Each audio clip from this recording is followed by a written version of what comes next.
Chapitre 4. Saint-Tropez.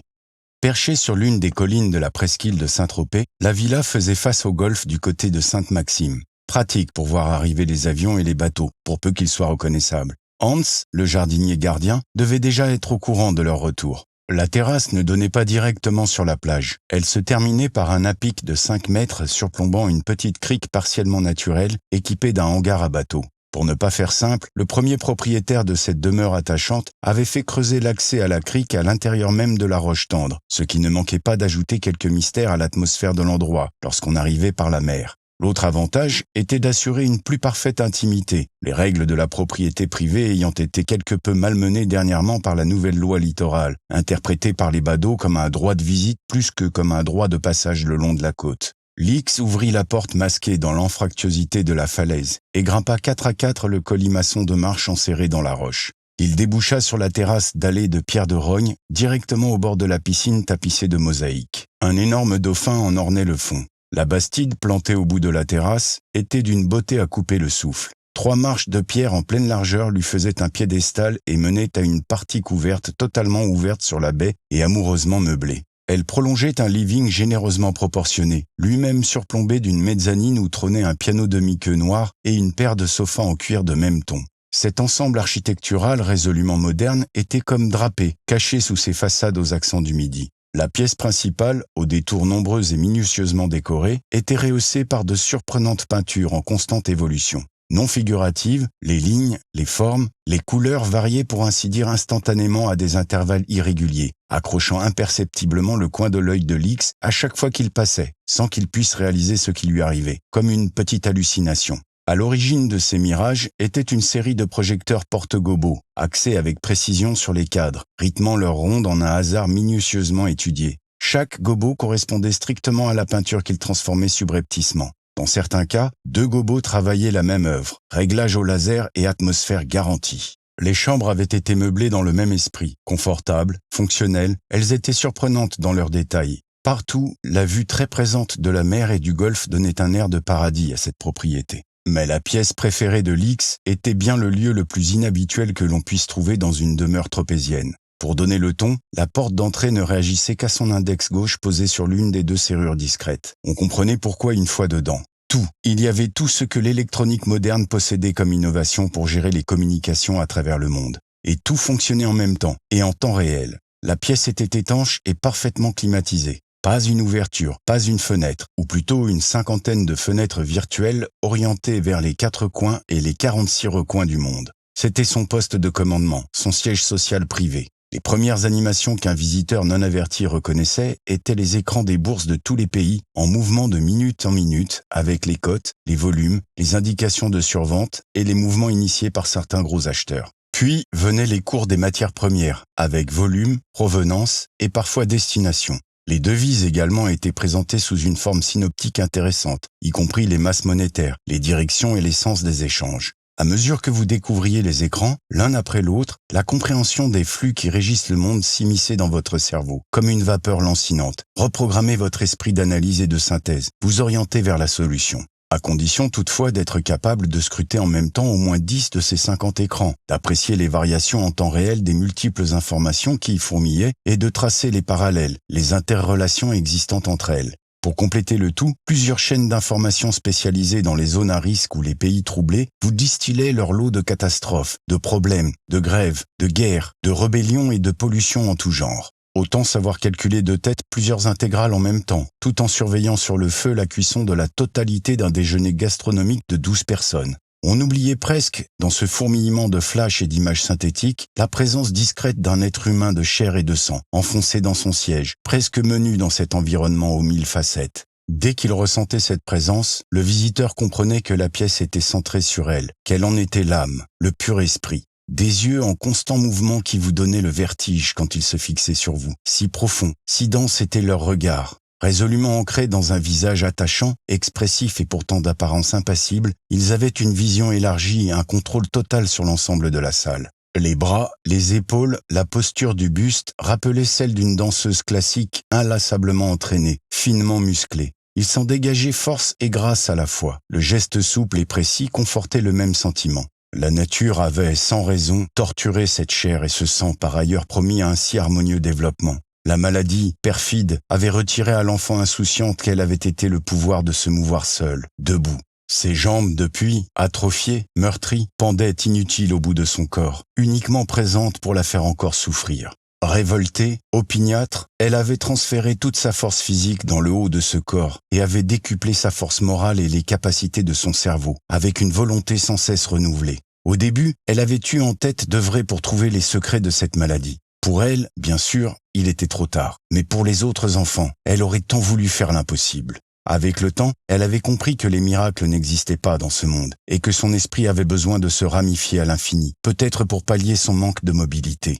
Happée par son goût pour les technologies modernes de la communication, elle acquit une dextérité remarquable. Sa réputation traversa le pays. Elle fut bientôt mise en contact avec Lix, incontournable dans cette profession. Avec lui, sa vie avait pris des allures de perpétuel tourbillon d'une incroyable complexité, dans lesquelles elle se sentait comme un poisson dans l'eau, bravant toutes les tempêtes et visitant toutes les mers du globe. Pourtant, elle passait le plus clair de son temps enfermée dans le poste de commandement. Mais elle s'y trouvait dotée d'une telle multitude de tentacules virtuels, contrôlant des actions qui se déroulaient à des milliers de miles de là, capables de pêcher l'information dans les interstices les plus secrets du monde, qu'elle en retirait cette impression d'être sans cesse en mouvement. Alertée par son vibreur de contact avec Agnès, Lix entra dans la pièce où régnait une pénombre propice à la lecture des multiples écrans. « Problème ?» demanda-t-il laconiquement. Altideris est mûr, survendu de plus de 11%. Nous sommes à saturation chez tous nos intermédiaires. L'augmentation de capital est annoncée pour le 19. Va, prêche la bonne parole, envoie la rumeur par le canal indirect. Altideris a gonflé artificiellement ses bilans depuis 3 ans. Altideris, planche pourrie, donne les preuves, tout. À quelle date fixes-tu les rachats de couverture?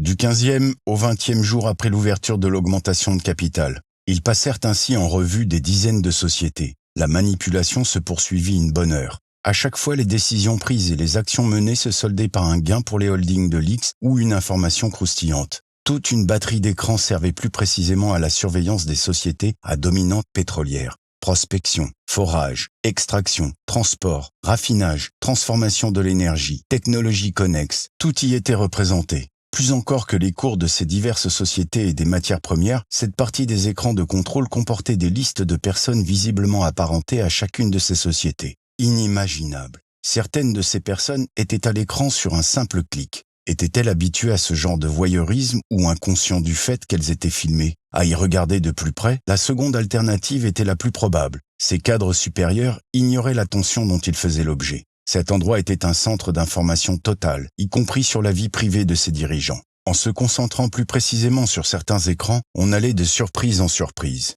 À des milliers de kilomètres de là, Jack's TV and Radio Repair Team, l'équipe de réparation télé et radio, venait juste de terminer son travail chez Miss Cynthia B. Jackie lui-même se paya le luxe d'une mimique à la caméra cachée qu'il venait d'installer dans la télé, en guise de demande de confirmation de la qualité du signal TV. Depuis sa console, Agnès lui répondit par un bip prolongé, qui lui fit faire la grimace quelques secondes plus tard lorsqu'il parvint à son oreillette. Puis il rangea ses outils, prépara sa facture avec une grande décontraction et quitta la scène. Jackie était un vrai réparateur et un freelance de la caméra espion. Vu la quantité d'informatique grandissante qui entrait dans la fabrication et dans la gestion de l'image, il arrivait à mettre en panne la plupart des systèmes par l'envoi d'un virus sur les ondes. Il lui suffisait de connaître le numéro d'abonné du pigeon. Jackie pouvait ensuite arriver en sauveur et se livrer à ses basses besognes. Il ne savait même pas pour qui il travaillait réellement. L'argent n'a pas d'odeur, les dollars encore moins. 10 minutes plus tard, Agnès était aux premières loges. « Regarde, Lix, Murphy se dévergonde. C'est Madame Murphy qui ne serait pas contente de voir ça. À moins que ce ne soit elle qui l'ait envoyé là parce qu'elle en a marre de l'avoir sur le dos, plaisanta-t-elle en rougissant un peu de ses critiques cavalières.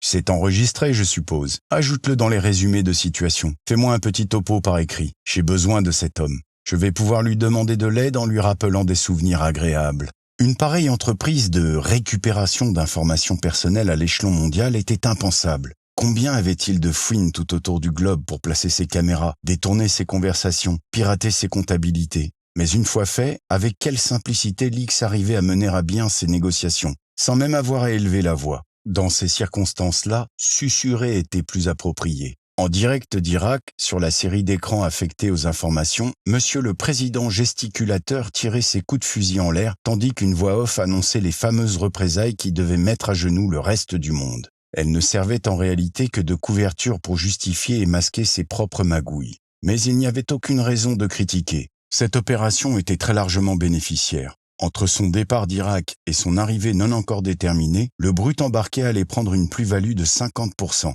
ce qui lui rappela que le rendez-vous avec Macpherson approchait. « Leaks, le DG de la Straw Oil est en train de se faire enlever » cria Agnès. « Regarde » répéta-t-elle au plus fort de sa voix. « Qu'est-ce que c'est que cette salade? Nous n'avons rien ordonné de la sorte. Appelle la police de Houston sur la ligne sécurisée. Prends le numéro de la voiture qui l'a bloqué. Donne-le leur. Tu connais ces têtes-là? Débrouille-toi pour transmettre une photo et décroche. Donne-moi une aussi. » Elle déplaça l'angle de vue de la photo à transmettre grâce à son programme 3D pour qu'on ne puisse pas voir qu'elle venait d'une caméra embarquée dans la voiture de la victime. Elle voulait que la photo paraisse avoir été prise par l'une des caméras de surveillance de l'aéroport à côté duquel passait l'infortuné. Elle parlait vivement dans son transmetteur. « Police de Houston, ici le contrôle aérien. Nous avons sur nos caméras un enlèvement en cours sur l'autoroute à péage Sam Houston, périphérique numéro 8, direction nord. Je vous transmets une photo de la voiture des agresseurs. La victime est Simon Cochran, directeur général de Straw Oil. Police de Houston, veuillez réagir immédiatement. Terminé. J'entends l'hélico de la police. Ils les prennent en chasse. » Agnès était toute excitée. Elle envoyait de toutes les couleurs à longueur de journée. Mais là, arriver à intervenir sur un événement qu'ils ne contrôlaient absolument pas, qui se déroulait sous leurs yeux, c'était extraordinaire. « Le chauffeur doit être au tapis. On ne le voit plus à l'écran, pourvu que ça s'arrange. J'ai besoin de ce Cochran. » Leaks écumait. « Il était prêt à me manger dans la main, se disait-il. Ton image est statique là. Ne peux-tu pas suivre les attaquants? Fais quelque chose, Agnès. » « Je n'y peux rien. Ma caméra est dans la voiture de Cochran. Ma seule solution de rechange serait de pénétrer le système de l'aéroport. Mais il me faudrait trop de temps. Bah, nous avons fait ce que nous pouvions pour lui. Cette affaire nous dépasse. Elle regarde la police de Houston maintenant. » Disciplinée, Agnès changea de sujet. « Leaks? Oui. Certaines sociétés apparentées réagissent différemment de la ligne de pensée exprimée par le chairman. Est-ce normal? Demanda Agnès. Explique-toi. Investissement lié au service au nucléaire, contraire à leur combat contre ce type d'énergie. La branche des amis de Junior, sans doute. Le président clame à tout va qu'il faut relancer le nucléaire, probablement pour couvrir le cafouillage de la fourniture d'électricité en Californie. Ils veulent lui faire plaisir. Oui, et puis, avec les ennuis qu'on a causés aux centrales nucléaires, elles ont grandement besoin de services de maintenance compétents. Si tu veux parler de cette désastreuse opération d'il y a 30 ans à Three Mile Island, nous n'y avons aucunement participé. Quant à Tchernobyl, je t'expliquerai un jour. Tu sais que je suis un opportuniste. Mon intox a dépassé mes intentions. De toute façon, ils sont en train de fermer tous les réacteurs avec le fric des Américains. Pas de quoi pavoiser ni faire fortune. Pour les achats dont tu parles, je veux tout de même le nom du décisionnaire. Ça peut t'intéresser, Macpherson. Puisque tu le connais, ne me le demande pas. C'est Macpherson. Thomas D. Macpherson. Grognement de Leaks. Le fils d'Onovan. Elle poursuivit imperturbable. Encore des brevets déposés pour le moteur à eau, mélangé à de l'hydrogène pour démarrer le processus. Celui-là a trouvé un catalyseur très intéressant, une façon simple de charger et de stocker le carburant dans le véhicule. L'inventeur n'est pas un bureau d'études, c'est un gars seul. Si tu veux influer sur ses recherches pour satisfaire Macpherson, il faut le rencontrer et l'acheter. D'ailleurs, pourquoi n'exploiterions-nous pas ce brevet s'il est valable, demanda-t-elle, espiègle. Tu veux que Macpherson nous fasse abattre comme traître à la grande cause? Je veux un rapport complet sur le gars, jusqu'à la couleur de ses chaussettes préférées. Urgent. Fluo. Quoi? Chaussettes fluo. C'est tout à fait le genre. Pantalon trop court sur chaussettes fluo. Ingénieur chimiste, agrégé de mathématiques appliquées, informaticien. Travaille dans les produits dérivés entrant dans la fabrication des cosmétiques. Reçoit toutes sortes de publications sur l'écologie, la planète, les véhicules électriques. Il t'intéresse? Tu veux que je poursuive les recherches? Oui, le chairman arrive le 10. J'ai encore besoin de ses fonds et de ses réseaux. Je veux qu'il reparte heureux et serein. Enfin, inquiet aussi, si tu vois ce que je veux dire. Leaks trouva de la plus haute importance les informations et l'étude concernant les brevets de ce Jean-Jacques Vallée sur sa nouvelle théorie du moteur à eau hydrogène. Il n'en était pas à sa première investigation sur le sujet des énergies alternatives. Les divers moyens de créer du mouvement faisaient partie de ses préoccupations prioritaires. Il avait de longue date discuté de la meilleure approche de ce problème avec le chairman. Personnellement, il n'était pas opposé à l'achat puis à l'exploitation de tels brevets. Macpherson avait gratifié cette hypothèse d'un refus sans appel. L'énergie, la seule, était le pétrole. Tout le reste devait être combattu, à plus forte raison si le carburant de base à utiliser était quasiment gratuit. Il n'y avait rien à gagner à promouvoir un type d'énergie si économique. Le gain pour l'humanité n'entrait pas en ligne de compte. Il n'était pas quantifiable en termes de dollars pour lui. Sa position n'avait pas varié depuis 30 ans. Elle avait assuré la pérennité de l'or noir. Il n'y avait aucune raison d'en changer. Lix avait obtempéré. Partant de là, il pouvait imaginer que si ce brevet tombait entre les mains d'une jeune entreprise aux dents longues, cela risquerait de coûter beaucoup plus cher pour l'empêcher de le développer. Et même si le processus s'avérait à la longue inexploitable, la menace serait grande et le chantage toujours possible. Il était clair que récupérer de l'eau ou fabriquer de l'hydrogène était d'un coût sans commune mesure avec les tonnes de dollars que rapportait l'extraction, le raffinage et la distribution de la sacro-sainte essence. Sans compter les taxes que cela rapporte, se dit-il, poussant le cynisme à l'extrême. Il fallait absolument circonvenir cet inventeur, à titre préventif.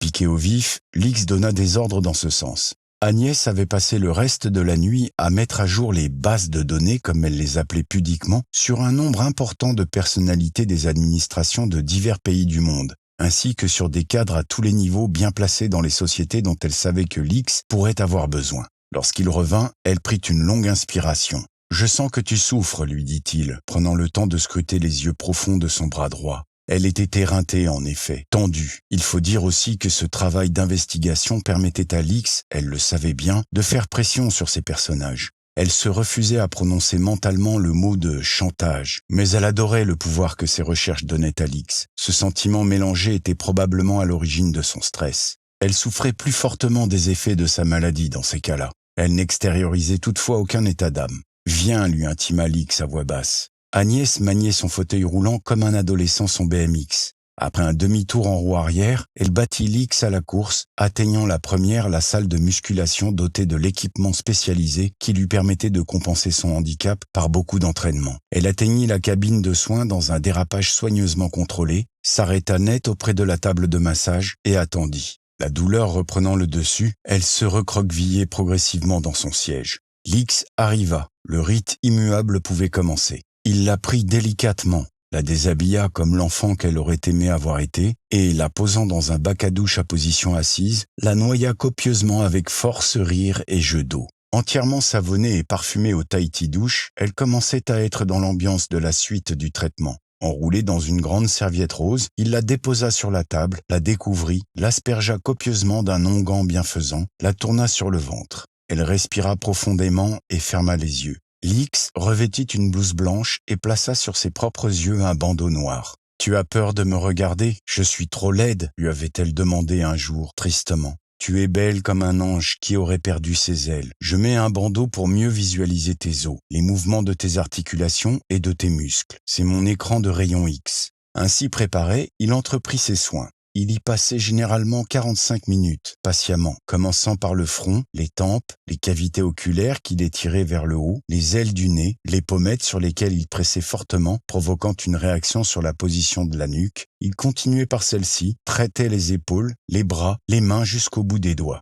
Agnès, à qui il avait appris à faire le vide et à rentrer en elle-même au cours de ses séances, sentait petit à petit ses vertèbres se déplacer, reprendre un ordre que la nature et la position constamment assise leur avaient fait perdre. Ses articulations se décollaient, comme libérées des multiples grains de sable qui semblaient les encombrer. Ses muscles, savamment pressés et pétris, expulsaient leurs toxines en se relaxant. Le plus grand bienfait moral, une fois circonvenues les premières pudeurs, lui était venu de la manipulation de ses reins et de ses jambes, meurtris par la maladie et les trop longues stations assises. Outre le soulagement physique que lui procuraient ces savants massages, elle avait la sensation que Lix les remodelait, en améliorait le dessin. Petit à petit, elle se réconciliait avec son corps. Jamais aucun homme n'avait posé ses mains sur Agnès. L'admiration qu'elle avait pour Lix, l'intimité de leur vie quand il était à Saint-Tropez, les soins attentionnés qu'il lui prodiguait eurent au fait de transformer ses sentiments. Un jour, enhardie par le bandeau noir de Lix et ses propres yeux toujours clos pendant les séances, elle ne put s'empêcher d'essayer de rendre les caresses qu'elle recevait et de toucher Lix à son tour. « Non », murmura-t-il, comprenant tout de même ce changement dans le cœur d'Agnès qui n'avait jamais connu l'amour charnel. À sa grande surprise, il lui scotcha gentiment les deux mains au montant de la table de massage et se remit cette fois à sculpter en oubliant toute pudeur le corps de cet ange tombé trop rudement du ciel. Il était sublime. Elle se laissait aller dans un délice de caresses. Plus aucune douleur, aucun complexe, aucune gêne ne l'habitait. Si Dieu est amour, Lix est Dieu, se disait Agnès. Ils étaient unis, reliés, doubles, le prolongement l'un de l'autre. Ce qui lui donnait, elle le lui rendait 100 fois à longueur de journée. Mais avec son esprit, son pur esprit libéré par Lix des contraintes du corps. Prodigieux masseur, Lix, habile manipulateur des os et des articulations, total manipulateur de l'esprit, Lix.